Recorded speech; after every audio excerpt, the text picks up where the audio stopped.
Louvado seja nosso Senhor Jesus Cristo.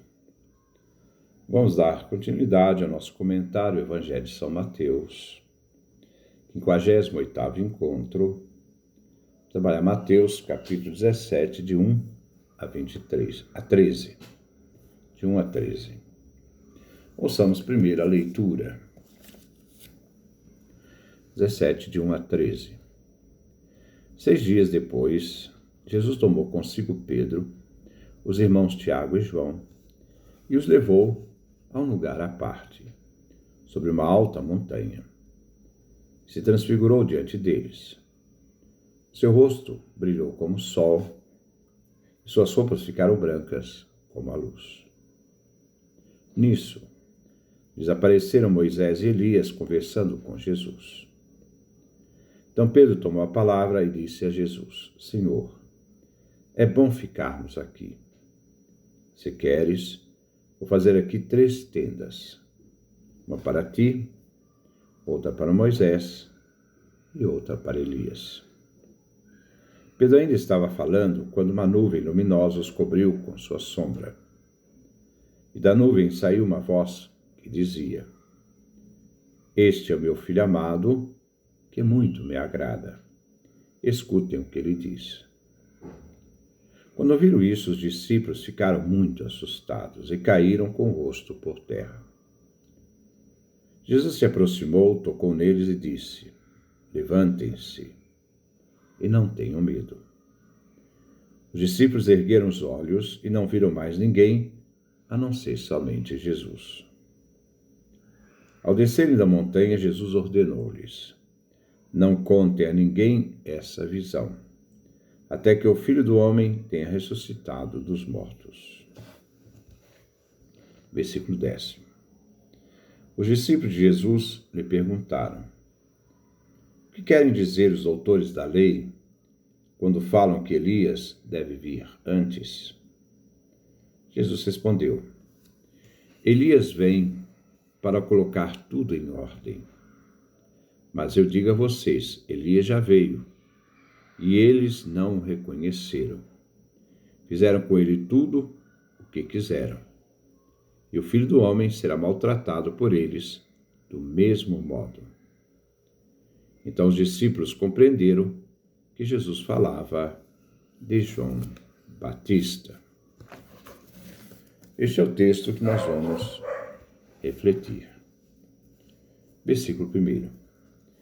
6 dias depois, Jesus tomou consigo Pedro, os irmãos Tiago e João, e os levou a um lugar à parte, sobre uma alta montanha.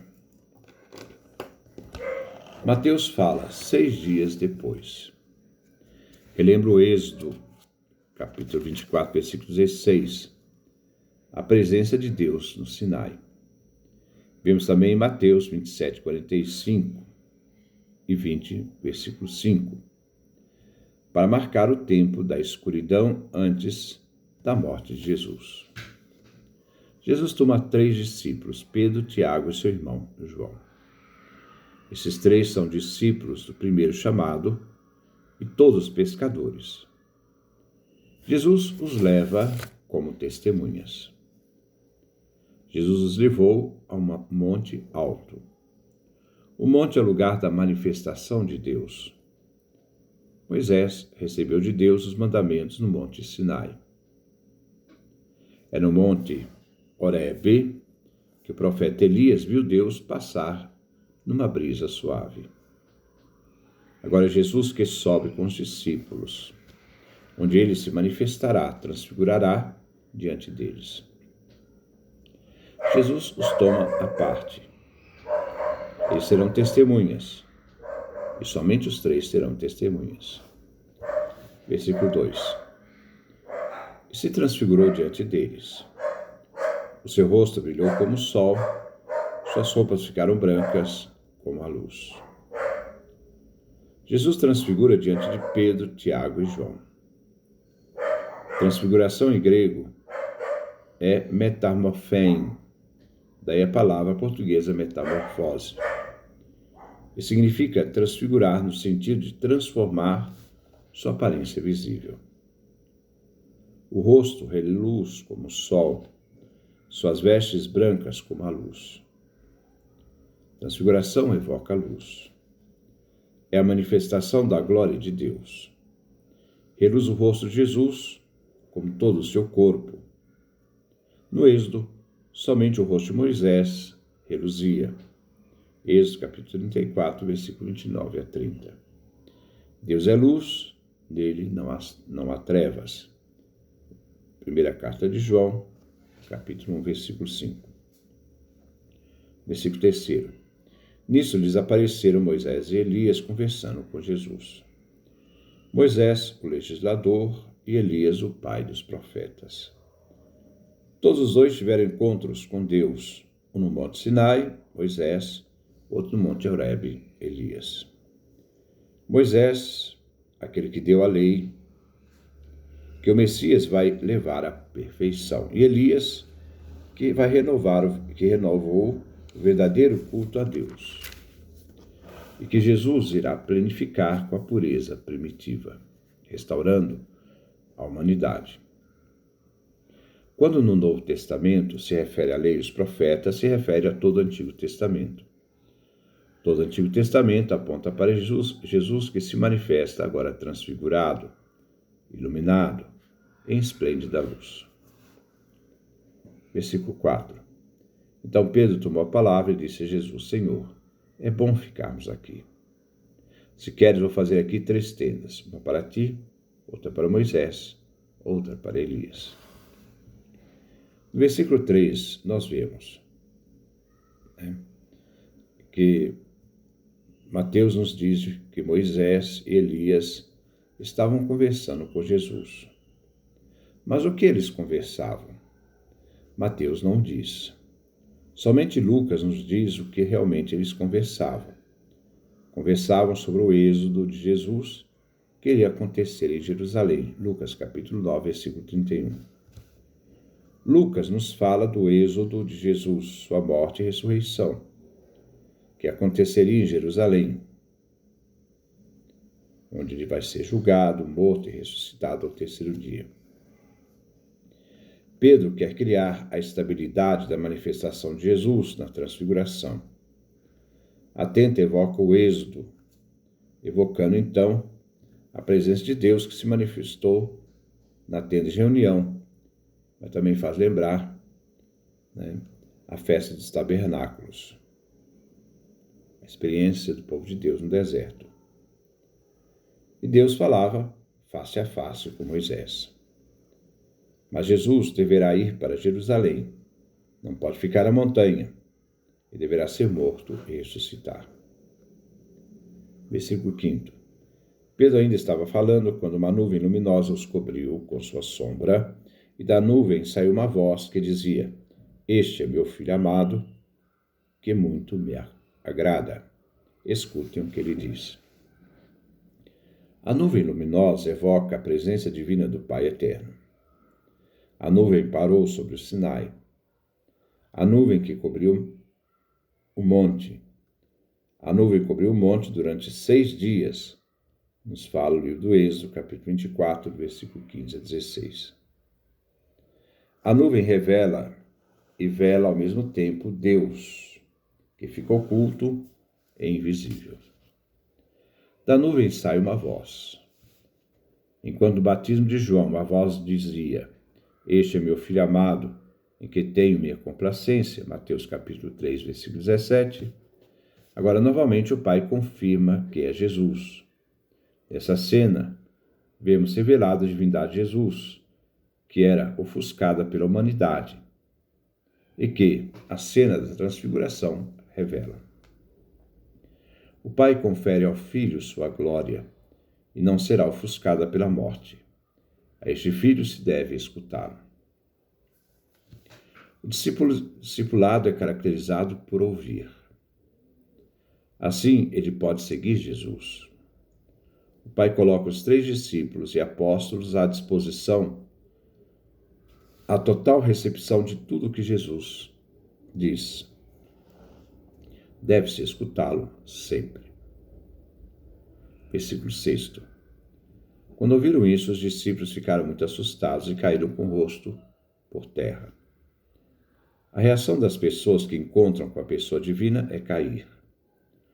O medo manifesta o tremor diante da manifestação divina. Quando existe uma experiência profunda de Deus, o temor e tremor se apoderam daquele que teve essa experiência. Diante de Deus, as pessoas caem. No Evangelho de João, no diálogo entre Jesus e o grupo que vinha para prendê-lo juntamente com Judas, Jesus pergunta: a quem procurais? Eles responderam: Jesus de Nazaré. Jesus responde: sou eu. Quando Jesus diz: sou eu, eles recuaram e caíram no chão. João capítulo 18, versículo 4 a 6. Versículo 7. Jesus se aproximou, tocou neles e disse: levantem-se, não tenham medo. O verbo levantar é o verbo que se usa para a ressurreição. Os discípulos devem vencer o medo e o temor diante do susto na manifestação da voz do Pai. E Jesus então diz: não tenhais medo. A palavra de Jesus é portadora de confiança e segurança.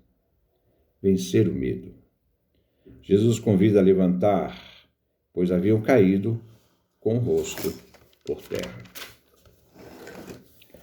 Versículo 8. Os discípulos ergueram os olhos e não viram mais ninguém, a não ser somente Jesus. Os discípulos viram agora somente Jesus. Moisés e Elias tinham se retirado. Diminuíram sua importância. Importa sim aquele que fica, isto é, Jesus, cuja revelação mais plena tem mais importância. Ao erguer os olhos, viram somente Jesus. Aprendamos a erguer os olhos na nossa vida, ver somente Jesus. Versículo 9. Ao descerem da montanha, Jesus ordenou-lhes: não conte a ninguém essa visão até que o Filho do Homem tenha ressuscitado dos mortos. A recomendação de guardar segredo revelado pelo céu é um tema clássico da literatura apocalíptica. O silêncio que Jesus impõe aos discípulos ao descer da montanha une essa transfiguração passageira com a glorificação definitiva na ressurreição.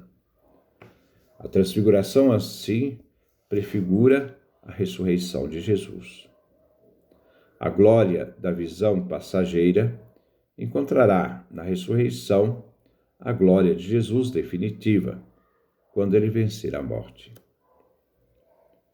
Jesus identifica a transfiguração como uma visão, denota aqui uma revelação do Pai. Pedro, Tiago e João são testemunhas do que viram e ouviram. Deverão assegurar a sua realidade quando acontecer a ressurreição de Jesus. Agora, nada se deve dizer. Jesus tem um percurso a ser realizado até Jerusalém. Os discípulos precisam aprender muito para não interpretar mal quem é este Filho do Homem que ressuscita dos mortos. Eles, os três, é que dão garantia da verdade que ouviram e testemunharam. Versículo 10. Os discípulos de Jesus lhe perguntaram: o que querem dizer os doutores da lei quando falam que Elias deve vir antes? Agora os discípulos se dirigem a Jesus, buscando respostas sobre a questão da vinda de Elias. Jesus dará abertura para que se fale de sua messianidade. Deus haveria de enviar o profeta Elias como precursor do Cristo Messias. O tema tirado de Malaquias. O profeta anunciava a vinda do grande mensageiro. Profeta antes que acontecesse o grande dia do Senhor. O Messias deveria ser precedido pelo retorno de Elias, o profeta, o mensageiro. Versículo 11. Jesus respondeu: Elias vem para colocar tudo em ordem. Elias viria para colocar as coisas em ordem, isto é, reconciliar as famílias antes do julgamento. A pergunta que se podia colocar era se Elias ainda não voltou. Se Elias não voltou, Jesus não é o Messias. E desautorizava assim a missão de Jesus. Versículo 12. Mas eu digo a vocês, Elias já veio, e eles não o reconheceram. Fizeram com ele tudo o que quiseram. E o Filho do Homem será maltratado por eles do mesmo modo. Jesus falava de João Batista. A missão de João Batista não foi reconhecida pelas autoridades do povo. João Batista foi martirizado. Também Jesus, o Filho do Homem, será martirizado. As autoridades que matam João Batista terão a mesma autoridade, fazendo com que Jesus participe do mesmo destino de João Batista, a morte. Jesus acrescenta que Elias já veio, foi rejeitado, segundo o caminho da rebelião à vontade divina, que fará com que as autoridades rejeitem também Jesus. Jesus fala aqui da sua paixão e morte. Rejeitar Jesus é rejeitar o próprio Pai, o Filho amado, que nos exorta a escutar o que ele diz. Assim, a paixão de João, isto é, Elias, que ficou à mercê da vaidade das autoridades, prefigura o que vai acontecer com Jesus. Versículo 13. Então os discípulos compreenderam que Jesus falava de João Batista. Este foi o erro das autoridades judaicas. Pensaram estar do lado de Deus e rejeitar o Messias enviado por Deus, deixando claro que a morte de Jesus seria inevitável. Elias já veio, não foi acolhido e reconhecido. O Messias veio, não será acolhido nem reconhecido. Se João Batista, Elias, é o precursor do Messias, ele preparou então a chegada de Jesus, que terá o mesmo destino de João. Jesus, o Cristo, o Messias, é aquele que morre. Tudo isto irá acontecer em Jerusalém. Então esse é o nosso comentário. Que Deus nos dê a sua graça, a sua bênção, sua face resplandeça sobre nós.